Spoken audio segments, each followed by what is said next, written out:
everyone. So I just want to start off by saying a massive thank you to all of my new subscribers, all of my old subscribers, for your amazingly supportive, kind, loving comments that we received across our last two videos. It has meant so much to us, more than you know. I uploaded that video, I uploaded the live pregnancy test video on Monday night. I filmed the live pregnancy test on the Saturday, told Tim on the Saturday, and we told family and close friends on the Sunday. And we did get a few of the same responses as similar to Tim's, reserved in their excitement. I had someone say, well, we won't get excited yet, which hurt. It was hard. So receiving all of your excitement and happy and joyous comments really helped lift the spirits, and it was so nice to get that response, because it's a time to celebrate. At the moment I'm pregnant, and it's a blessing, and we are so grateful that it happened naturally. We honestly have the most genuine, loving subscribers, and we could not be more grateful, so thank you so much. The last few days have been very challenging. I've been very emotional the last few days. Monday I called my OB to give him the news. He was quite surprised, cautiously congratulated me, and organised for a blood test to be done. So I got my blood drawn on Monday at around midday. A nurse called me Monday night and said the results hadn't come back yet, so they'd have to call me Tuesday morning. So I got a call Tuesday morning. My OB is in the same building as it's the same clinic as the IVF clinic, so the nurses are the same nurses as the IVF nurses. On Tuesday morning I got a call from the nurse that I highly dislike, the nurse who gave me the news that my last embryo transfer hadn't been successful.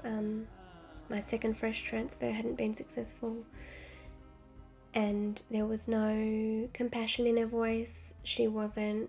She didn't even say sorry to give you this news, or it was just very matter of fact, very blunt, not at all pleasant. When you've received such hard news, it doesn't make receiving that news any easier. I was disappointed to hear it was her calling me with my first beta number. And of course she was very much the same, very much, down to business, emotion taken out of it. So basically my first beta number was 43, which was low. It's a low number. The nurse said they'd like to see a number closer to 100. So I just immediately, my heart sank, because there's a big difference between 40 and 100. She said the low number could mean one of three things. The first being implantation occurred later on. Second, that the embryo isn't healthy. And third, that it's an ectopic pregnancy, which was my main concern. Because my tubes have become damaged, my risk of an ectopic is increased by 10%. It is only small, but there is an increased risk. And I was freaking out that if the embryo is stuck in my right tube, which is my partially open tube, my left one is completely blocked, that it would potentially ruin my only okay tube and eliminate our chances of conceiving naturally again. So I think that's what I was most worried about. This nurse gave me no information, really. That was the end of the conversation. I was at work. It was Tuesday morning. Of course, I called Tim straight away and couldn't hold back the tears. I guess I was very worried about an ectopic, as well as feeling crushed that the numbers weren't as good as my clinic said they should be. I shared the news on my Instagram, and I received so many women sharing their experiences and their first betas, and this early on, betas can vary so much, so it's hard to know whether it's a good or bad sign. As long as the numbers double every 48 hours, that's a good sign, and that's when you know things are progressing as they should. But I did read a lot of women's experiences on Instagram about slow moving HCG levels early on, so that gave me hope. So that was Tuesday when I got that first beta number. Wednesday morning I got my second blood test done, and they called me Wednesday afternoon with the results. It was a lovely nurse, one of my favourites. She was so kind. She said it was a mixed beta. There was good and bad news. The bad news was that my HCG hadn't doubled. So it had gone from 43 to 65. So not looking good. And of course that made me feel like it was over. She said my progesterone was 97.5, which is wonderful. I'm not on any medication for that, so that's natural progesterone in my system. She said that's a positive thing, and again told me what this pregnancy could be, one of three things, and that it needs to be tracked every 48 hours to really determine where the pregnancy is going. So I had my blood drawn again this morning, Friday morning, and currently waiting to get that phone call. It's been a stressful week at work as well. A lot of added anxiety and angst and unnecessary drama, which didn't help the situation at all. I won't go into detail, but I've been trying so hard to remain calm and positive and relaxed, but with work drama as well as disappointing beta numbers, it's been really difficult to stay in that headspace. We're praying that the numbers have skyrocketed and that this is our rainbow baby, but to be honest, I am losing hope that it is, but I am trying also to stay positive. We're trying to take each day as it comes and just enjoy this moment. Currently I'm pregnant and it's a blessing, and I'm so grateful that it happened naturally. Tim and I both are. We're just worried that things aren't going to work out this time again, and if that's the case, this will be our 4th pregnancy loss this year, which is, we feel like we're being teased. It's hard.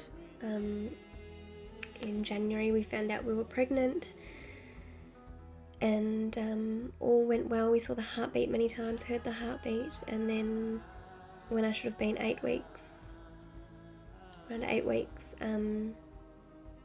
we had an ultrasound and there was no heartbeat anymore. Then we had the D&C in February. March, a month before we were meant to start IVF in April, I got a positive pregnancy test, but it only lasted 2 days before I got my period. April we did IVF, fresh transfer. I got a positive pregnancy test, but it disappeared, so a chemical pregnancy again. May we tried on our own. I felt myself ovulating on the left, which is my blocked side, so the chances aren't very high. June we did IVF, our second round of IVF, fresh transfer, no pregnancy. July we tried naturally. Again, after the egg collection, I felt myself ovulate, again on my left side. And then August, we conceived, obviously. So I worked out there were 4 months this year where we could have conceived on our own, naturally.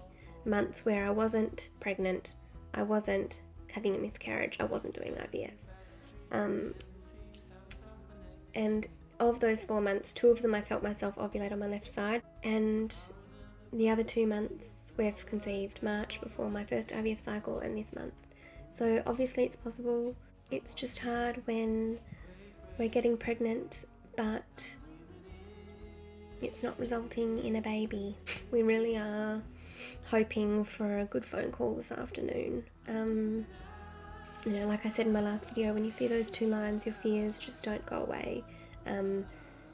When you've had losses, even if you haven't had losses and you've been trying forever and you finally do become pregnant, of course that fear of losing that baby is going to be intense, and I think until you're holding that baby in your arms, you can breathe. I think I'm going to be one of those mothers who sleeps with one eye open to make sure the baby's breathing at all times.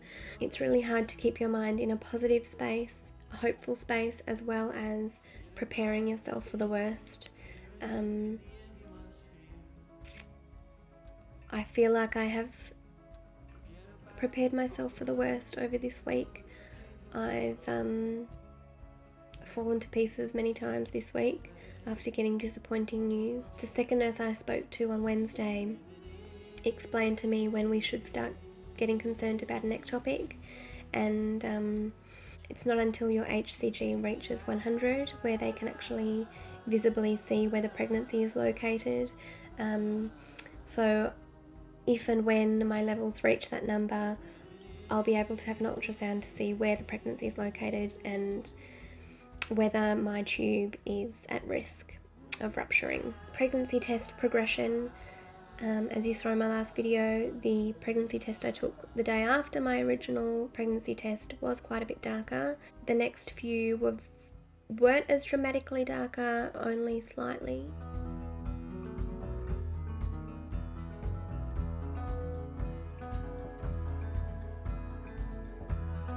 Another thing that's concerning me is my lack of symptoms. My only symptom is feeling more hungry, but again that's not as severe as it has been in the past. I'm sorry this video isn't more upbeat. Thank you again for all of your support. I am so touched by all of the comments I receive. I read every single one of them. I've just finished today replying to all of my live pregnancy test comments. There were hundreds, so it took me a while to get through them all, but I do try and reply to you all. Generally I read all of your comments 3 times. I read them when I receive them, I read them to Tim, and then I read them when I go to reply. I will update you guys soon on the 3rd beta number, and we'll keep all of you in our prayers. There is still hope, and at this moment I am pregnant and I need to enjoy. It's just hard.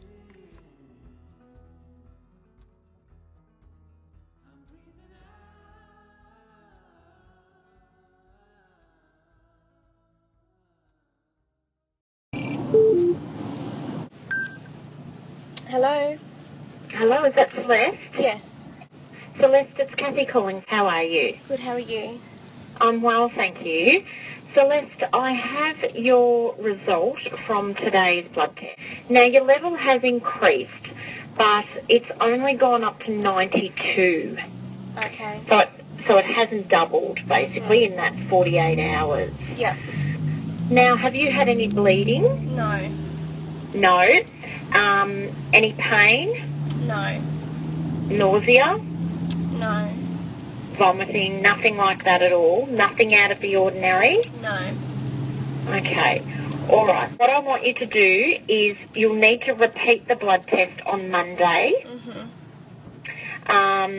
You'll need to ring us over the weekend. You've got the on-call number, and it's Katrina this weekend. Yep.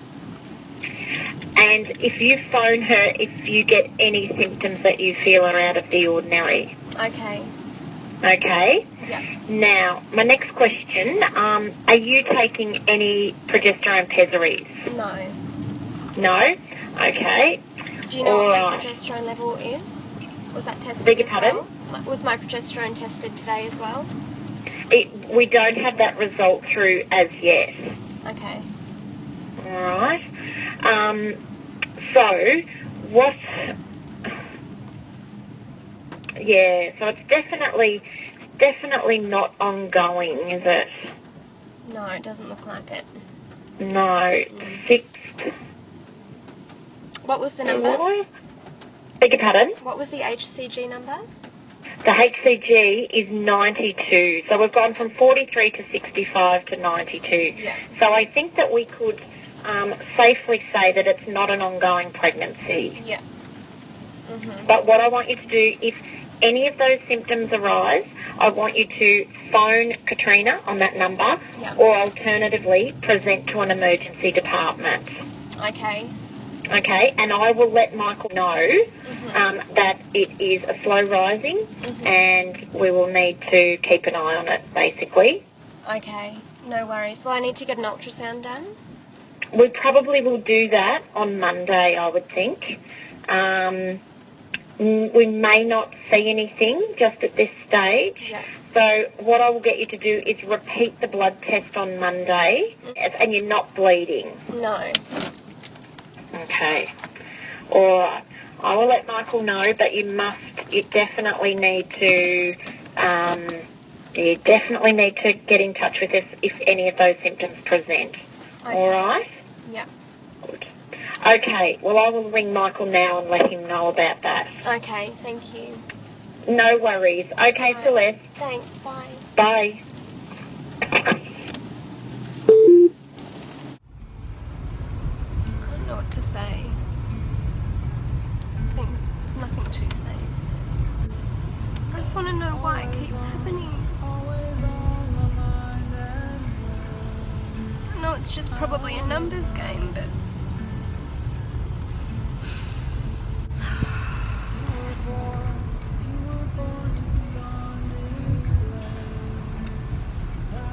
I just don't understand why it would have happened. Like, what if it was just gonna be taken away?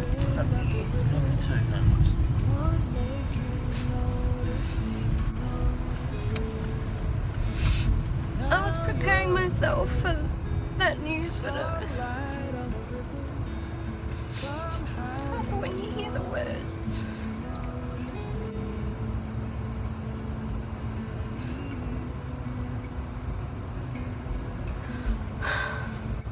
It's not fair.